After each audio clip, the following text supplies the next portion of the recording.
Good morning students. इस lecture में हम क्लास 10 साइंस के एसिड्स बेसिस एंड सॉल्ट्स की एक्टिविटी 2.7 को डिस्कस करेंगे। तो चलिए स्टार्ट करते हैं। फर्स्ट पॉइंट है take a small amount of copper oxide in a beaker and add dilute hydrochloric acid slowly while stirring. देखिए हमें यहाँ पर स्मॉल अमाउंट में क्या लेना है, कॉपर ऑक्साइड लेना है और उसमें ऐड करना है डाइल्यूट हाइड्रोक्लोरिक एसिड। लेकिन किस तरह से, बहुत ही धीरे से और घुमाते हुए, स्टिरिंग, ठीक है, घुमाते हुए उसे धीरे से कॉपर ऑक्साइड में ऐड करना है। सेकंड पॉइंट देखिए, note the colour of the solution. उसके बाद ये सॉल्यूशन बनाने के बाद कॉपर ऑक्साइड में हाइड्रोक्लोरिक एसिड डिसॉल्व करने के बाद उस सॉल्यूशन का कलर हमें नोट करना है।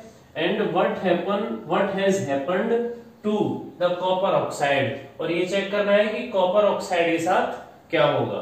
ठीक है, तो देखिए यहाँ पर क्वेश्चन हमसे पूछा गया है what has happened to the copper oxide, copper oxide के साथ क्या होगा, और note the colour of the solution, और सॉल्यूशन का कलर क्या होगा। तो देखिए इसका आंसर चेक करते हैं। आंसर हमारे पास है we will notice that the color of solution becomes blue green।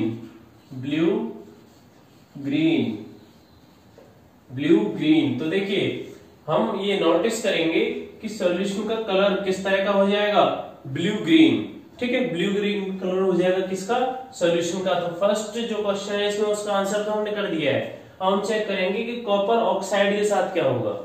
And copper oxide dissolves. ठीक है, कॉपर ऑक्साइड क्या हो जाएगा, डिसॉल्व हो जाएगा। उसके बाद देखिए हम यहाँ पर एक चेक करेंगे ये बात कि ब्लू ग्रीन कलर जो होगा किसका, इस सॉल्यूशन का, वो क्यों होगा। तो देखिए the blue green colour of solution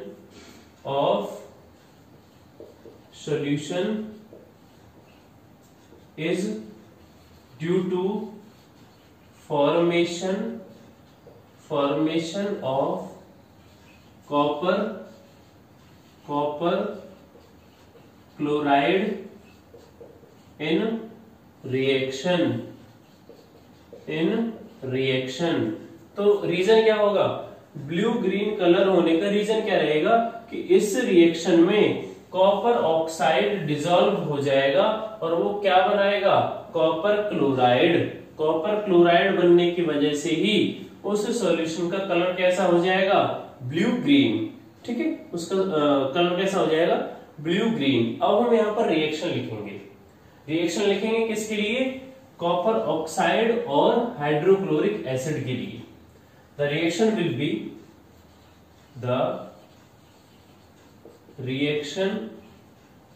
will be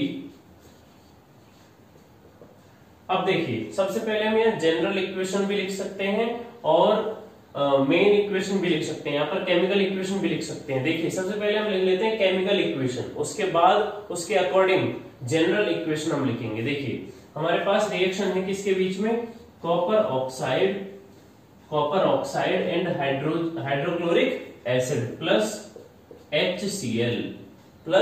HCl। तो बैलेंस करने के लिए हम यहाँ 2 लगा देंगे।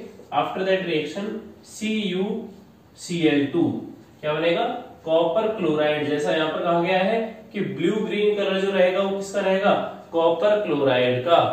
ठीक है, कॉपर क्लोराइड के बनने की वजह से उस सॉल्यूशन का कलर कैसा हो जाएगा, ब्लू कलर। प्लस अब देखिए प्लस में क्या आएगा, यहाँ पर क्या है H2 और ये O, तो प्लस में क्या बन जाएगा, वाटर, H2O।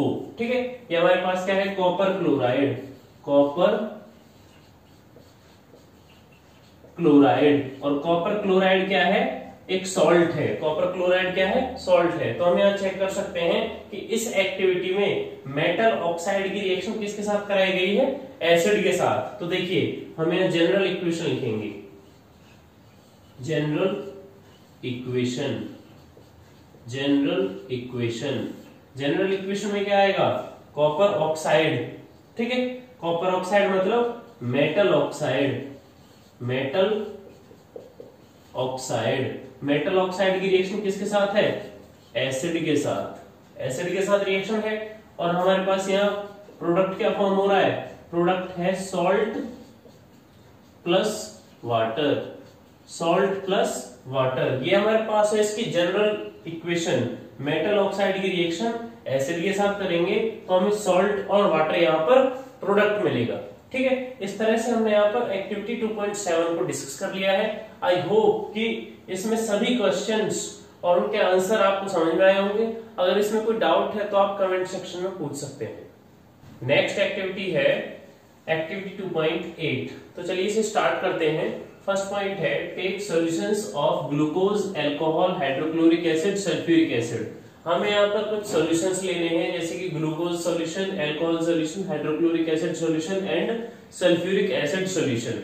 सेकंड पॉइंट है fix 2 nails on a cork and place the cork in a 100 ml beaker। हमें क्या करना है, एक 100 ml बीकर लेना है, उसमें हमें एक रबर कॉर्क को प्लेस करना है, एक रबर कॉर्क को प्लेस करना है। उस रबर कॉर्क में हमें 2 आयरन नेल्स लगाने हैं। ये ध्यान रखिए, हमारे पास एक बीकर है 100 ml, उसमें हमने एक रबर कॉर्क, आप देख सकते हैं रबर कॉर्क में हमने क्या लगाया है, 2 आयरन नेल्स, ठीक है। 2 आयरन नेल्स को यहाँ पर हमने फिक्स किया है।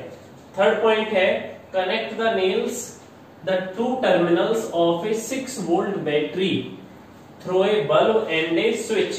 उसके बाद हमें 2 आयरन नेल्स को कनेक्ट करना है, किस तरह से, एक 6 वोल्ट बैटरी, एक बल्ब और एक स्विच के थ्रू हमें इन्हें क्या करना है, कनेक्ट करना है, जैसा आप यहाँ डायग्राम में देख रहे हैं।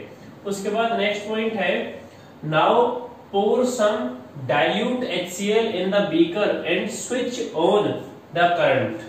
हमारे पास जो 4 सॉल्यूशंस हैं, glucose, alcohol, hydrochloric acid and sulphuric acid, उनमें से हमें क्या लेना है, हाइड्रोक्लोरिक एसिड सॉल्यूशन। उसको हमें पोर करना है, मतलब उस बीकर में डालना है। इस बीकर में हमने कौन सा सॉल्यूशन डाला है, HCl। HCl सॉल्यूशन को हमें इसमें क्या करना है, पोर करना है। एंड क्वेश्चन हमसे पूछा है 5th पॉइंट में, व्हाट डू यू ऑब्जर्व, आप यहाँ पर क्या ऑब्जर्व करोगे, ठीक है। जैसे हम HCl सॉल्यूशन को, ध्यान से समझना, HCl सॉल्यूशन को क्या करेंगे, इस बीकर में डालेंगे and switch on the current. और उसके बाद जैसे ही हम इस स्विच को ऑन पोजीशन पे करेंगे, इस स्विच को ऑन पोजीशन पे करेंगे तो हमें क्या ऑब्जर्व होगा। तो इसका आंसर है, देखिए, we will observe the bulb starts glowing। हम जैसे ही ऑब्जर्व करेंगे तो क्या ऑब्जर्व करेंगे, यहाँ पर कि बल्ब जलने लगेगा। ये जो बल्ब है ये जल जाएगा, बल्ब ग्लो करना स्टार्ट कर देगा। यहाँ पर जो हमसे क्वेश्चन पूछा है व्हाट डू यू ऑब्जर्व, ये सारा अरेंजमेंट करने के बाद और स्विच ऑन पोजीशन पे करने के बाद हमें क्या ऑब्जर्वेशन मिलेगी, हमें ऑब्जर्वेशन मिलेगी द बल्ब स्टार्ट्स ग्लोइंग। इससे हमें क्या कंक्लूजन मिलेगा, the hydrochloric acid solution conduct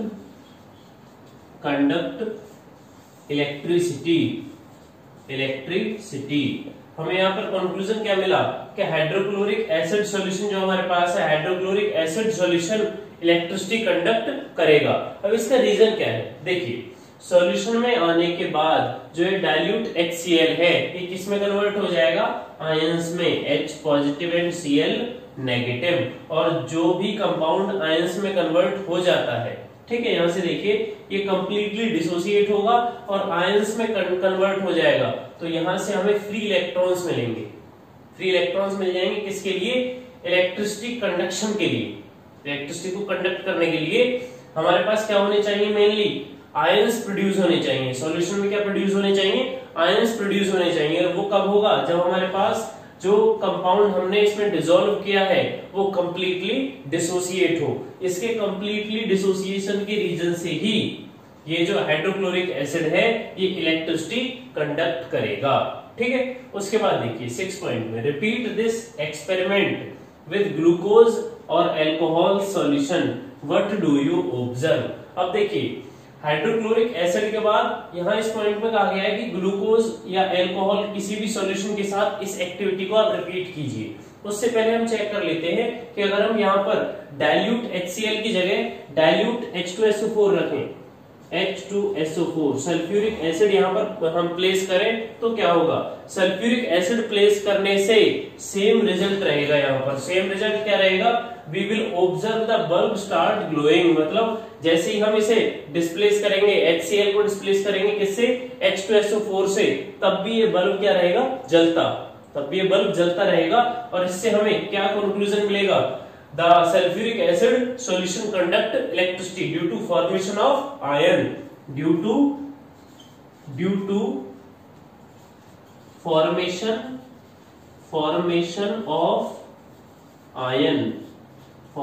of ions, ions के फॉर्मेशन की वजह से ही क्या होगा? यहाँ पर इलेक्ट्रिसिटी कंडक्ट होगी।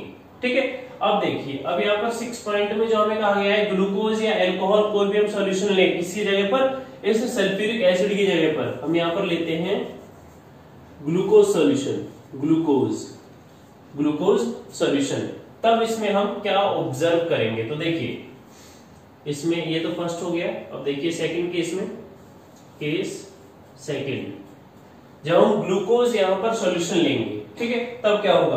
तब हम देखेंगे वी विल ऑब्जर्व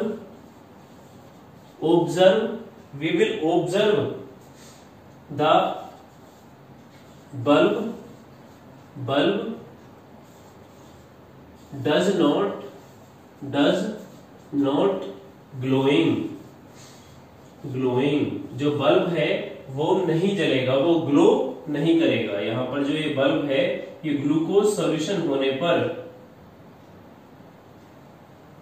ग्लोइंग नहीं करेगा, मतलब ये नहीं जलेगा यहाँ पर। अब यहां से हमें क्या कंक्लूजन मिलता है? यहां से हमें कंक्लूजन मिलता है कि ग्लूकोज का जो एक्वस सॉल्यूशन है, ये जो हमारे पास सॉल्यूशन है, ये इलेक्ट्रिसिटी कंडक्ट नहीं करेगा। तो हम यहाँ क्या लिख सकते हैं? The glucose solution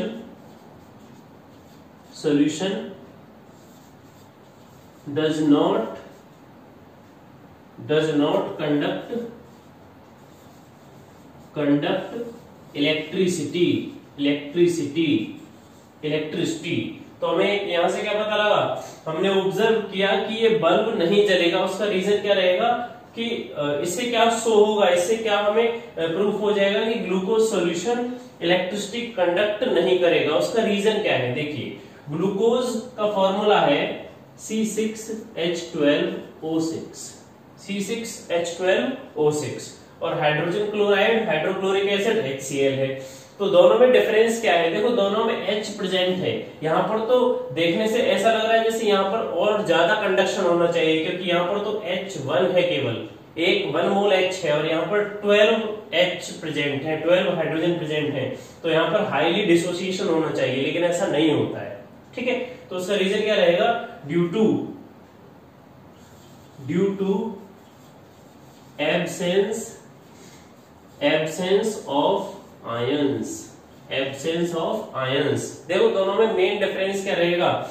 hydrogen chloride के केस में सॉल्यूशन में आयंस प्रोड्यूस होंगे, H पॉजिटिव और Cl नेगेटिव, लेकिन ग्लूकोज के केस में C6H12O6 डिसोसिएट नहीं होगा, जिसकी वजह से आयंस प्रोड्यूस नहीं होंगे, और आयंस प्रोड्यूस नहीं होंगे तो यहाँ पर इलेक्ट्रिसिटी का कंडक्शन भी नहीं होगा, जिसकी वजह से ये बल्ब नहीं जलेगा। The bulb does not glowing, यहाँ पर बल्ब भी नहीं जलेगा। इस तरह से हमने यहाँ पर एसिड के लिए और ग्लूकोज या एल्कोहलिक सॉल्यूशन के लिए ये एक्सपेरिमेंट हमने चेक कर लिया है। अगर देखिए हम यहाँ ग्लूकोज की जगह एल्कोहल भी लेते हैं, यहाँ एल्कोहल भी लेते हैं, तब भी यहाँ पर क्या होगा, यहाँ पर ये बल्ब नहीं चलेगा, क्योंकि एल्कोहलिक सॉल्यूशन में भी जैसे मान लीजिए हमने ले लिया एल्कोहल C3H7OH प्रोपेनॉल, हमने यहाँ पर प्रोपेनॉल ले लिया, प्रोपेनॉल में भी H पॉजिटिव आयन डिसोसिएट नहीं होंगे सॉल्यूशन में, क्योंकि यहाँ पर ये क्या है,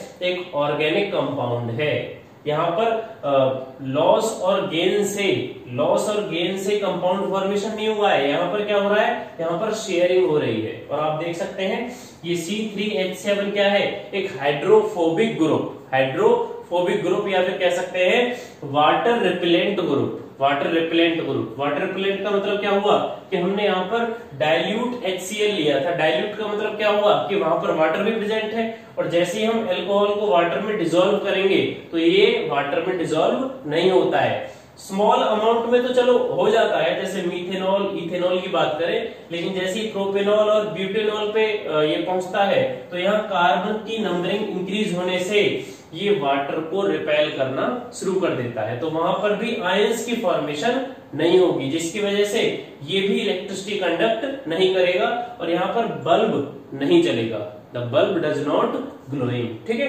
तो इस तरह से हमने इस एक्टिविटी 2.8 को भी कंप्लीट कर लिया है। आई होप कि आपको एक टोटल एक्टिविटी समझ में आई होगी। अगर इसमें कोई डाउट है तो आप कमेंट सेक्शन में पूछ सकते हैं।